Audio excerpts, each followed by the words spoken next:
Sababu 4 za msingi ya mtu kubarikiwa katika maisha yake. Jambo la kwanza, kumcha Allah subhanahu wa ta'ala, kuwa na taqwa. Kuwa na taqwa.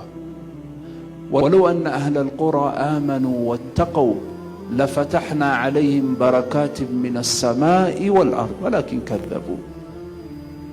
Allah sema kulikuwa na watu wanaishi katika mji. Allah sema hawa wangekuwa na taqwa, ningewafungulia baraka kutoka mbingu na kutoka ardhi. Sasa ulama wakasema sababu ya msingi mtu kubarikiwa katika maisha yake ni mtu kuwa na taqwa Allah. Na haimu niwaeleze ni nini maana taqwa.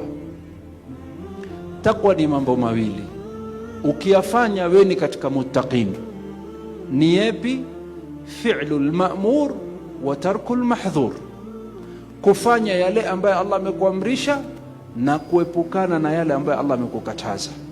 Mtu yeyote ambaye yuafanya yale ambayo Allah amemwamrisha na akaepukana na yale ambayo Allah amemkataza, yuafanya yale ambayo Allah amemwamrisha. Mathalan, Allah amemwamrisha swali, ameswali, akaepukana na yale ambayo Allah amemkataza. Allah amemkataza aseme uongo, asifanye dhulma, asifanye machafu, akaachana nayo. Huyu ni katika muttaqin, na huyu ana idhni, mbingu na ardhi na idhni kumwalikia na kummiminia baraka za Mwenyezi Mungu. Sababu ya msingi ya mtu kufanikiwa duniani na akhera ni taqwa Allah.